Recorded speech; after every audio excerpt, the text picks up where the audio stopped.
Sir రెడీయా? Sir ఫ్రీగా ఉండండి సార్.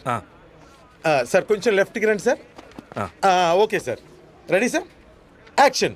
మీకు ఒక విషయం తెలుసా, ఈ రోజుల్లో ఫోన్లు మాత్రమే దొంగతనం చేయట్లేదు, ఫోన్లు ఉపయోగించి కూడా దొంగతనం చేస్తున్నారు. ఇలాంటి కేసులో దొంగలు ఒంటరిగా చేయడం లేదు, వాళ్ళకు అనుకూలంగా యాప్ సహకారం తీసుకుంటున్నారు. ఎలా చెప్పనా, మీకు ఒక ఫోన్ కాల్ వస్తుంది. నమస్తే అండి, మీకు ఒక గుడ్ న్యూస్. మీకు ఇవ్వాల్సిన డబ్బులు యూపీఐ ద్వారా పంపిస్తున్నాం, రిసీవ్ చేసుకోండి. ఇంకో ఫోన్ కాల్ కూడా వస్తుంది.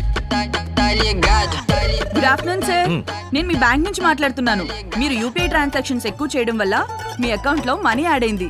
మీకు ఇప్పుడే డబ్బులు పంపిస్తున్నాను, రిసీవ్ చేసుకోండి సార్. ఇప్పుడు ఇలా పిన్ను కొట్టగానే రావాల్సిన అమౌంట్ కాక మన అకౌంట్ నుంచి డెబిట్ అయిపోద్ది. ఎందుకంటే మనకు తెలియని ఒక విషయం దొంగలకి బాగా తెలుసు. అదేంటంటారా? యూపీఐ పిన్ నంబర్ డబ్బులు పంపించడానికి మాత్రమే వాడాలి, రిసీవ్ చేసుకోవడానికి వాడకూడదు. గుర్తు పెట్టుకోండి, యూపీఐ పిన్ పేమెంట్ చేయడానికి మాత్రమే వాడాలి, రిసీవ్ చేసుకోవడానికి అస్సలు వాడకూడదు.